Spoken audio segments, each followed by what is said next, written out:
Hey there, I'm Norm Hull, and welcome to this episode of Big Moves in Black NSA. This is our first episode for the upcoming year, and today we are so lucky to have with us Donna St. Louis. Now, if you've been paying attention on Facebook, you probably have seen her doing a lot of live interviews or just sharing her wisdom. And the cool thing about what I've seen with her presentations is that she's giving valuable information when she's live. I've seen a lot of people do Facebook Live, but what they share isn't worth watching. So one of the great things about having her today is hopefully we'll get her to share some wisdom about doing that piece in our business, but also about what she's done to enhance, up-level her business and the big move she's made. So Donna, why don't you tell us a little bit about yourself, since not all of us know who you are and can benefit from your experience.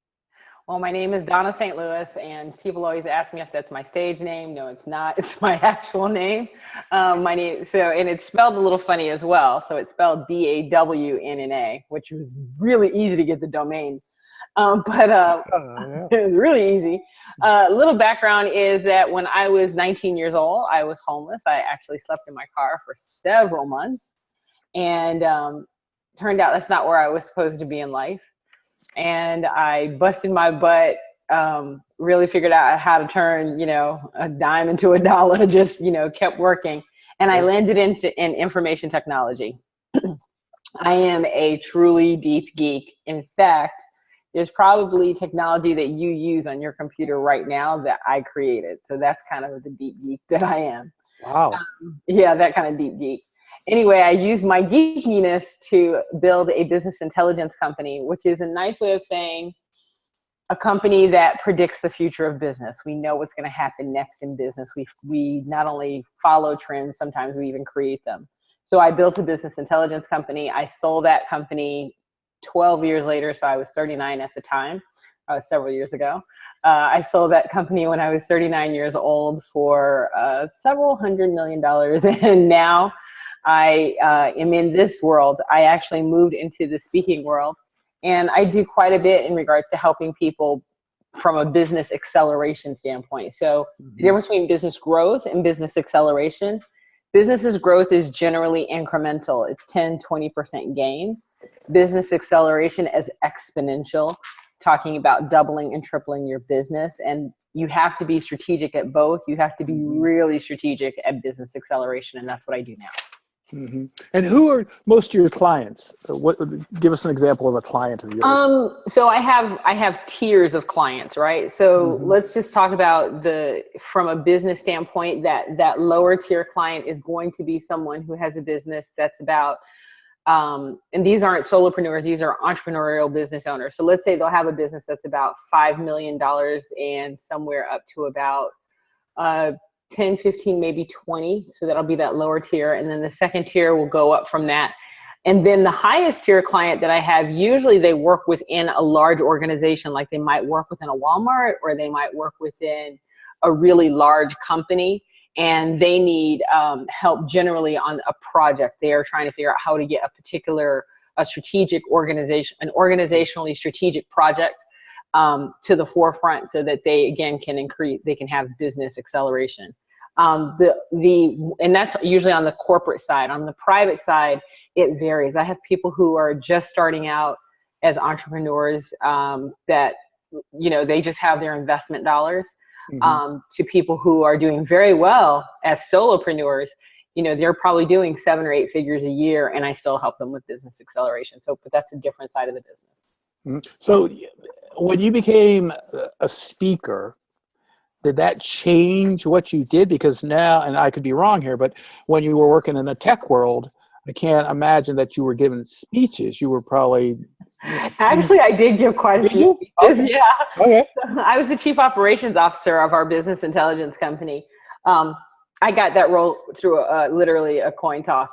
It was either going to be me or my business partner, and that's how we decided. But I did give several speeches, because it was my job basically to speak to sell, right? It was one way that we showed off our business. Right. We were constantly educating, and it's something I still do today, hence the live streams. I think an educated consumer is the best consumer that I can have possibly. Mm-hmm. So someone who already comes in with a significant amount of information and they're ready to go, they know who I am, they know what I offer, they know how I do what I do, and now they just need to get it done. Mm-hmm. So I did lots of speaking then. When I came into this world, though, it was specifically because I was asked to do it. I was really said, this is, you have a talent for this. This is something you should do. Mm-hmm. And that's how I got into speaking. And I, correct me if I'm wrong here, but are there many female speakers on technology and on what you're doing? Because, first of all, when you described what you did, I thought, oh, wow, I could not name on my hand 5 people who do that. And the second thing is, because of your gender, wow, that must even make you more of a standout in that field. Right. So I don't really speak on technology now. When I did speak on business intelligence, I could probably count on my hand how many female minority business intelligence people there were, period, like the end. From a business, and there are several, I would say, women who speak in regards to business growth. There are tons of people who speak in regards to business growth. Business acceleration is a little different. So it's really, it's kind of one of those things where I do think there are women that are speaking on it for sure. It's just recognizing that there's a difference between business growth, which is, again, incremental, and business acceleration, which is exponential. So literally, how do you take someone who has an investment dollar, and how do you get them to get to 10 times that investment dollar in half the time? Sure. That's what I do. That's business acceleration. Sure. It sounds like we all could use you then. Not every will. That's the thing. A lot of people think that, oh my gosh, I would love to have 10 times the growth. The issue is that you don't want to fail under the weight of growth, right? So it has to be very strategic and smart, while still making sure you get that 10 times ROI. And that is a great point, because people think the bigger you are, the better it's going to be. And if you can't fill the orders because you don't have the staff or the infrastructure, then you shoot yourself in the foot, because now you got a bad reputation. So yeah, that's a great point to make. So share with us, what was your big move? What is it that just boom, zoomed you up? It's so funny, because I've been reading the title Big Move, so many times. And so I'll talk about it from the speaking world more so than from my business intelligence company, because the big move in business intelligence was quite different from the big move in the speaking world. So in the speaking world, I will tell you that there's a quote that I live by. It's actually, in my office, and it's on my wall, and it says, if you want to increase the commas in your bank account, decrease the commas in your expertise. Say that again? If you want to increase the commas in your bank account, right, increase the commas in your expertise. All right. So that, and correct me if I'm wrong here, that means just focus on one particular niche. Is that what you're getting at? Yeah, quite honestly, most of the people that I speak to are smart. And most of the people that I speak to can talk about 10 different things. I mean, quite honestly, I could have talked about project management, being Six Sigma black belt, business intelligence. Like, I could have talked about all of those things. I had to choose one. And the hardest thing for smart people to do is to focus on that one thing, because we're so good at so many things. And I know it's going to sound really bad, but it is way easier for me to work with a dumb client that knows one thing than it is to work with a smart client that knows a lot. Because smart clients have a really hard time deciding, and they get into this little analysis paralysis. And I ran into that challenge, right? I could speak on women's issues, women in business. I could speak on innovation, project management, Six Sigma. And it was really coming down and picking one and saying, that's the one. And then giving myself enough time to actually let that one work for me. See, that's the other challenge, is making sure you get the one that works for you. So how did you decide on which one? What was your process?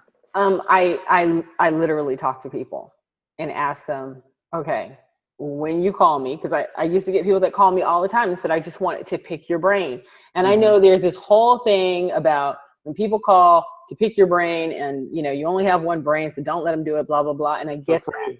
Yeah. Right, exactly. However, sometimes if you let someone pick your brain and you keep consistently finding, why are people calling you, you will find that they're all calling you pretty much for the same reason. Sure.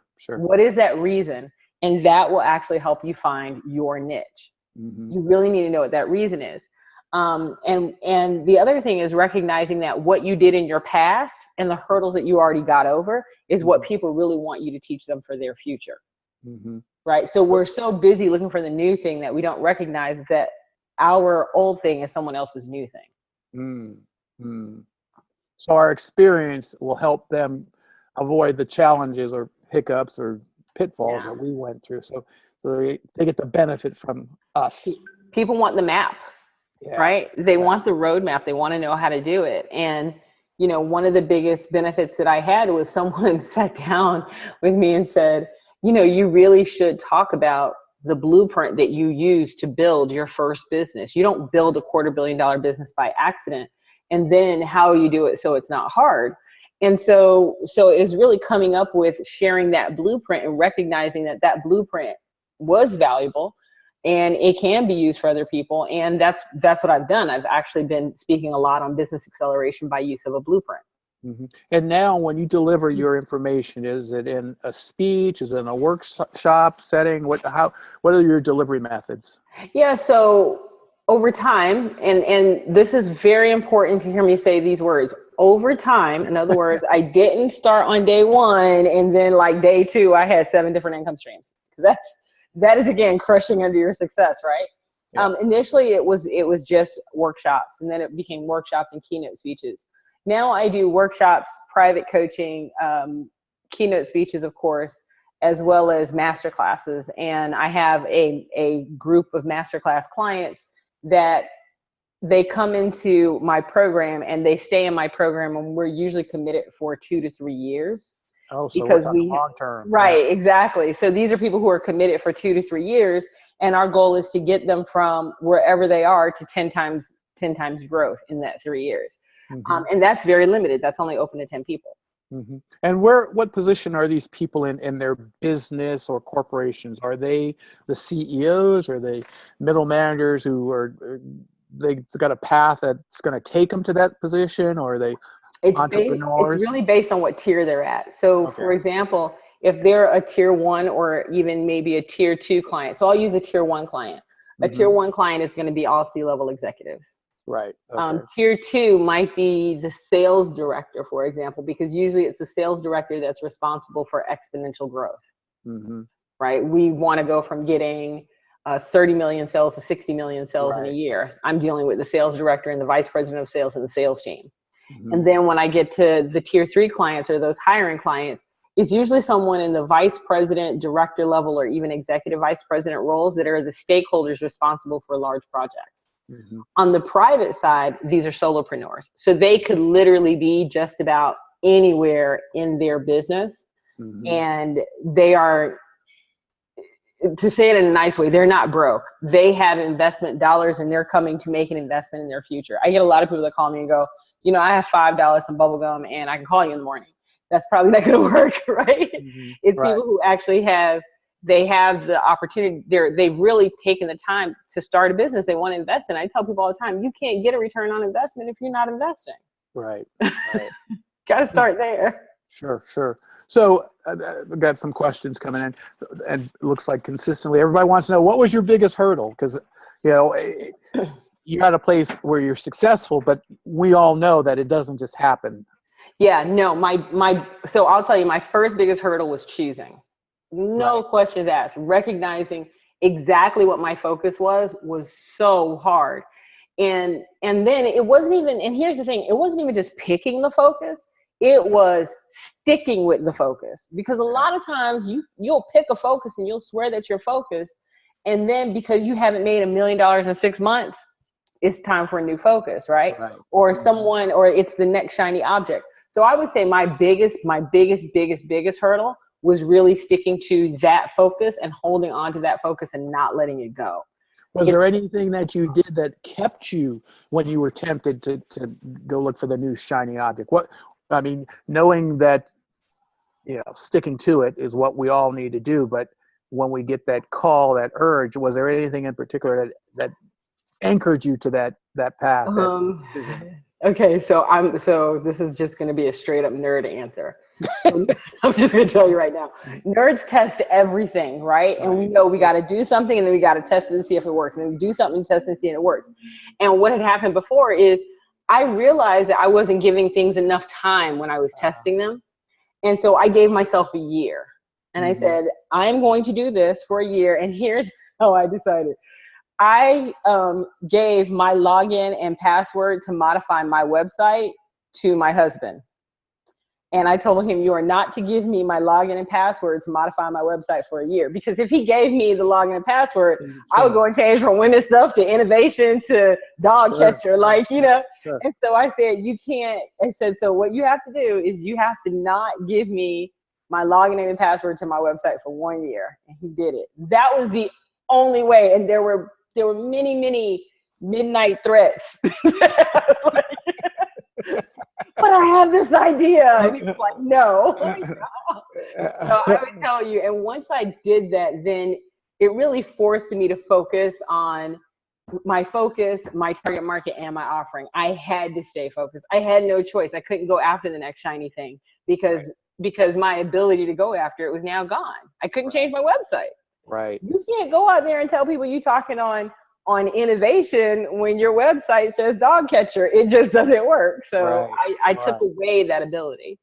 So at the end of the year, when you had access, were you tempted to still go back and do this? Because no, because I stayed so focused for that year and it had worked. And then people were calling me and they wanted to know, like they were interested in what I was talking about. So because I stayed focused for that whole time and I didn't change anything, I gave it enough time basically to marinate, right? Sure. So it was ready. It was ready. It was cooking, and there was no need for me to go and continue changing it. All right, let me ask you, when you're working with these business owners and you're helping them strategize so that they can accelerate their business, right? That's the term you used, accelerate? Accelerate, yeah, you got it. What's an obstacle that gets in their way of using your information, your expertise? What do you see as your hardest hurdle to get them to get it? Well, let's talk about my internal hurdle and then their hurdle. How about that? Okay, sure. Okay, so I got to tell you, I remember when I was getting this huge client, and this guy is a C-level executive of a very large company. And I'm sitting here going, there is no way in hell I'm going to be able to help this guy with his problems. Like I know it sounds crazy because I ran a multi-million-dollar company, right? But this is a multi-bazillion-dollar company. And I'm like, there's no way I can help this guy. I have no idea why he even, called me in the first place, And here's the thing. Do you know that the dude that has a 7-figure salary and a 7-figure bonus has the same exact problems as the dude that is making a 5-figure salary and has no bonus? Just the one thing that I've learned and this was really big, was that I had to realize that the problems really didn't change, just the dollar amount. Sure. The problem was the same problem. It really didn't change. I mean, very much at all. And my second hurdle was I needed to recognize that I didn't need to have all the answers, that I had a network of people that if I didn't have the answer, that I could go to that network and I could ask them and they would give me the answer. So I didn't have to have all the answers. I had to be able to get the answers. So those would be my two internal hurdles. I would say my clients' hurdles are, and it's funny when I tell you this because you're going to say, I go through the same thing, is productivity.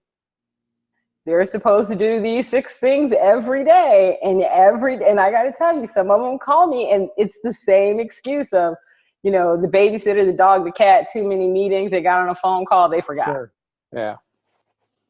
Right. Like this is no different from most people, right? So regardless of the size of the client, they're really running into the same challenges. Right. On one hand, that's refreshing. On the other hand, you're thinking, oh man, you get to this level and things change. But actually, they don't change. They don't change a whole lot. And they have the same fears, the same. I had one gentleman that, I am not kidding you, I thought he was going to be curled up in the fetal position for days straight because he had to give a presentation. Here he is, head of one of the largest oil companies in the country, and he was terrified. Sure, sure. I guess we're all terrified of change and the things we need to do. So with this new year coming up, and it seems like a lot of us are terrified already with what's going on, but what are some big moves you have in store for you?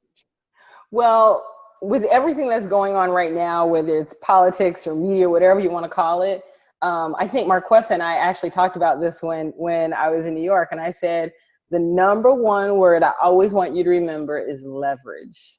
Right. The man that's running the country, or woman or dog or cat or whoever it is at the time, I don't care who it is, that person gives you a certain level of permission. And so what you have to do is figure out how to leverage that permission. And I got to tell you, being very outspoken and having someone that's very outspoken up there, regardless of how stupid the stuff is they say, allows me, I mean, I get away with a lot. Sure. Right? All I'm saying is, whoever's up there, you need to figure out how to leverage what they're doing so it can be something that you can do. I was just at an event where the number one advice given from this expert guru was, no matter what happens, the question is, how do we leverage this? And so to hear it from you, after hearing it yesterday or the day before, it must be something to it. Yeah, you have to look at leverage. And the one thing that we've learned, if we haven't learned anything else in the past, 15 to 18 months, is authenticity. How can you be 100% of who you are on the stage and who you are off the stage and who you are over coffee? How can you bring all of that together all the time? So that way, when you're standing there, I mean, because that's, I know it sounds bad, that's basically the permission slip you've been given. Whether you knew you had it before or not, that's the permission slip. It doesn't matter. You can pretty much say whatever you want. Right. Let me give you give me your opinion on this, because when you're in a position, let's say with you and who you're dealing with, and you do witness somebody say something silly, maybe counter to what you believe in, how do you stop giving your 2 cents, or do you, or I mean, in that situation, I mean, because, you know, as you go up the ladder, and I could be wrong here, you sometimes have to hold your tongue because of the people you're with, or do you let it fly, or you let it go because, you know, people assume they get to certain spots, like, I can say anything I want because I have the power, the money, so I'm thinking in the circles that you're traveling in. I don't hold back. I don't hold back. I will tell you that the reason that my clients hire me is because I don't hold back. That is why they hire me. They don't hire me to call them. They don't hire me to make them feel good or anything. They just, Marquessa just heard Donna does not hold her tongue. We love that. I don't. I mean, honestly, I do not hold back. And I don't care what class. Now, don't get me wrong. I listen to other people's opinions. I take in what they have to say. I totally listen, because sometimes people will be communicating something, and because they're not as good orators, so to speak, as we are, we tend to jump on them a little early. So I really give people the full time that they need to truly express themselves, and then I go in. So I give them enough rope to hang themselves with. But I don't hold my tongue. I would tell you that my clients hire me because I don't hold my tongue. They're not looking for that at all. And in fact, I'll to take it one step further. If someone says something that's just like stupid and I don't say anything, my clients look at me like, are you sick? Were you having a moment with something? You don't let them get away with that? Yeah. Yeah. Well, and I think the other thing, and you could correct me if I'm wrong on this, I believe when you're in a position of strength and confidence and grounded and you know who you are, I would imagine you're willing to walk away from clients who are knuckleheads, who won't either use your service. You know who you are. Right. You're not worried about the next gig. And I think one of the great I fire clients. Yeah, exactly. I've fired clients. In fact, the only reason that I have 3 openings right now in my coaching program is because I fired 3 people who weren't following the program, because I don't have, it's my time that's being wasted when someone isn't following the program. So what's the point of going through all this if you're not going to do the work? I don't have time for that. Right. And because of a result of your big moves of getting to where you are, you have that, I'm not going to say luxury, but you create a type of lifestyle that allows that, or? So let me give you here's this tiny little secret that people don't know about me. So everyone, I was talking to this one lady, and I always listen for the excuses, right? There's always the excuse of time. There's always the excuse of money. So those are the top two that we always hear. And there's always the excuse that it's too hard. But the one excuse of all those excuses that drives me crazy is when people say, well, but it's different for you because, and there's this huge assumption that there is a boatload of money in my bank account that I could just throw at a problem. Right. Do you know at the beginning of every year, I take all of the money that I have and I put that money in a completely separate account. And let's say all except for 10% is what I leave in my account.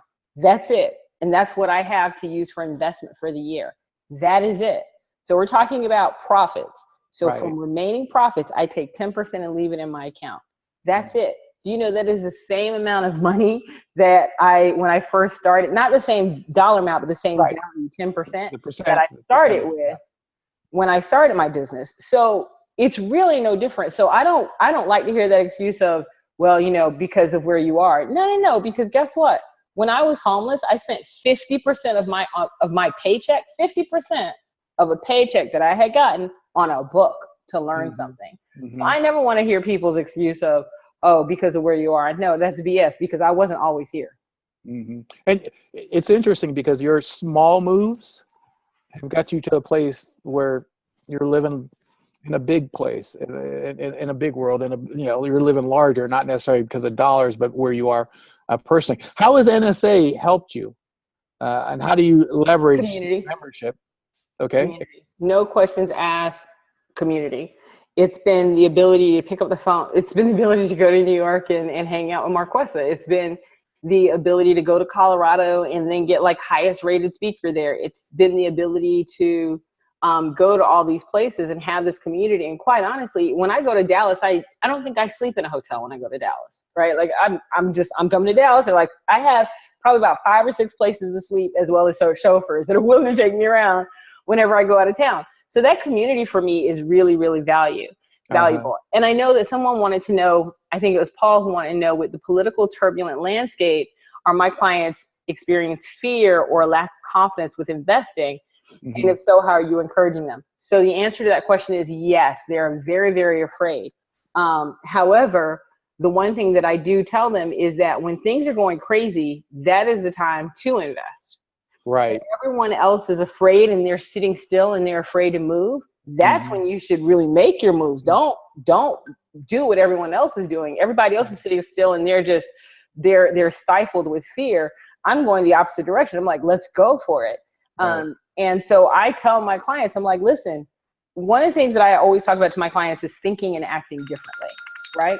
So one of the things that I say is, we'll sit down and I go, so what's everyone doing? And they'll give me a list of what everyone's doing. And I'm like, okay, so let's talk about where we're not going to do that. We're not going to sit still. We're not going to do the wait and see game. We're going to leverage the opportunity. We're going to move forward, and let's talk about how we're going to do that. And that's what we do. Warren Buffett does the same thing, for those of you who are looking for a resource. And I think he's done well as, he's done all right. He has a couple of dollars. He's got potential. I think he might make it. I think he might do some things. Yeah.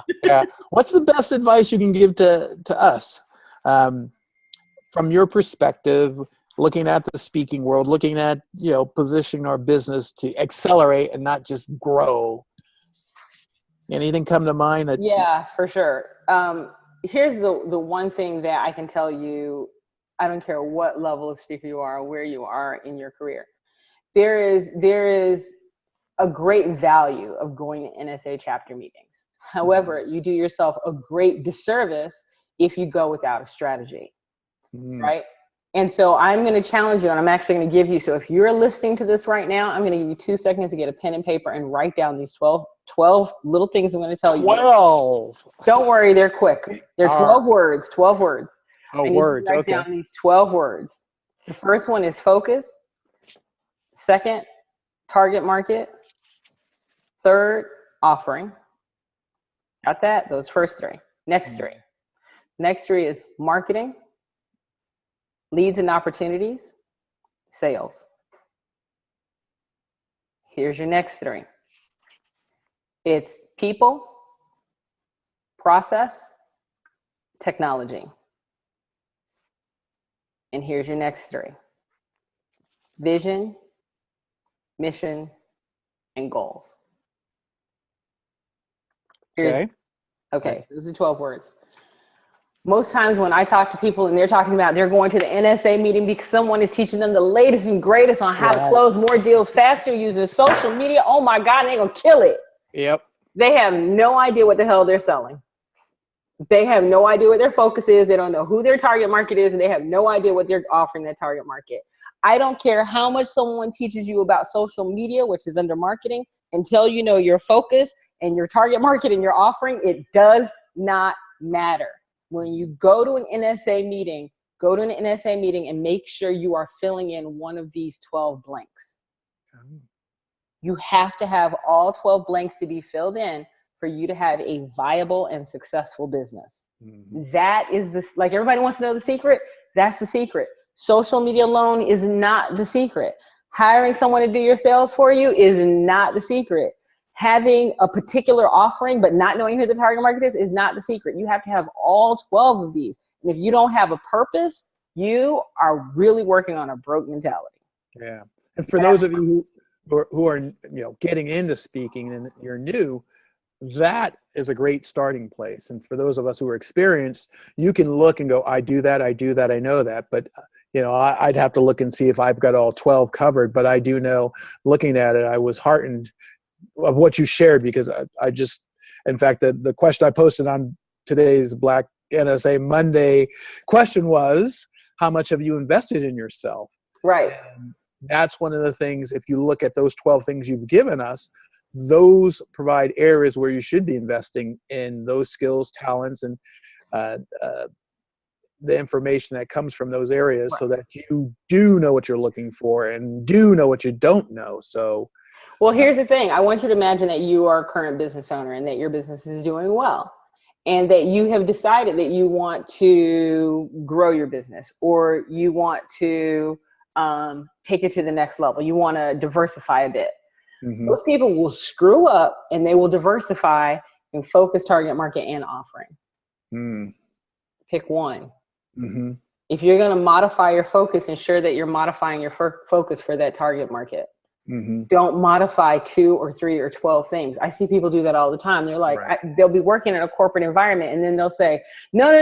Now I'm going to change my expertise and I'm going to target on individuals. No. Keep your expertise that you're using in your target market, but now go and make sure that you have a sub offering for people that are not in the corporate environment. But don't change everything. You only get to change one thing, and it impacts all of those. That one change impacts everything. Sure. Because that's a strategic move. It's a strategic move, yes. Exactly. So, I think we could probably talk to you for another 3 hours, 4 hours, 5 hours, but obviously, we've limited the time to a half hour because that's the way the program is set up. Well, I saw one more question. Do you want me to answer it? Sure, why not? They can always jump off. It says, what advice would I give a new speaker?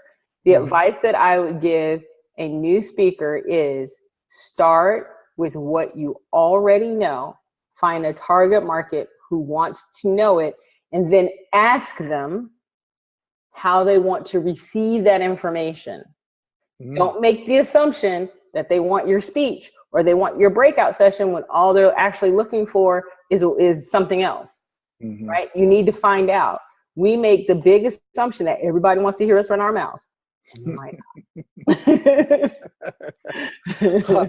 Thank you so much for the knowledge and the advice and the benefit of your experience. And I encourage all who are watching and listening in the replays to connect with you, to engage you at the annual conference, and anytime they have an opportunity. In my neck of the woods, so I'll definitely. Your neck of the woods, which is pretty cold right now because it's where I am. So it may be a little bit later for me, but I will definitely make contact with you because I've learned so much and I want to learn more. So thank you so much for giving us your time and your wisdom, and we look forward to engaging with you in the future. And absolutely. I'm going to turn it over to Marquesa, who's going to share some information for all of us that we need to keep this thing going strong and helping us sleep at night with what's going on in the world. So there you go. Quick, first of all, thank you to our wonderful BNSA leadership team member, Norm. I don't know if you guys know this, but Norm is, I think, our first Black CSP. Is that correct? I am. Yeah. Yeah. Tells you how old I am. He's like 90 years old, but no, we love Norm. He's awesome. And then Donna, my girl, I love her. She came to New York chapter, killed it. Brilliant. And copywriting, oh my goodness, she's my copywriting coach. Yes, she does not play. Donna, share your site in case people want to get in touch with you. Absolutely. If you go to, again, my name is spelled funny, so DAWNNA.com, Donna.com. You can find me, you can email me, you can text me, you can track me down, but it's DAWNNA. See what you did, Marquesa? Yeah, she made it. There you go. Okay, you got it. You got it. That was a test. To see if it was going to do right. You can also connect with me on Facebook because I do Facebook live streams quite a bit. And I think on Facebook, I'm Donna S. And then if you hit me up on LinkedIn, again, it's DAWNNA, right? So you can hit me up on LinkedIn as well. And those are the areas that I'm the most active. But I do live streams on Tuesday, Wednesday, and Thursday, generally if I'm not traveling. And I do try to give out valuable information that you can use in your business right now. And if there's something you want to know, there's a question you want to ask me, and you'd like me to answer it on the live stream, just send me a private message and I'll do a live stream just for you. Ooh. Wow, that's sweet. I like to hook people up, you know. All right, guys, this is the power of Black NSA guys in our community. And we're killing it this year. Do me a favor, Monday evening, 7 p.m., put that time on your calendar to come to some Black NSA event where we can hear from each other so we can grow. So I'll see you here next Monday. It will be the BNSA Speaker Toolkit with Tony Chapman, and he's going to interview can't remember the person's name right now because I'm really tired, but some of us are struggling with getting that next book out because it's a lot of writing and a lot of us so somebody might need a nap. That's all we're saying. Somebody needs a nap. So she's talking about that whole process, and then the recordings are going to go out this week too. We had a glitch last week. Thank you, Donna. Thank you. You're welcome, honey. All right, guys. And don't forget, for all the events, look in the file section in Facebook, and I put the link here. Have a good night, guys. See you next week. Bye. Good night. Bye. Bye.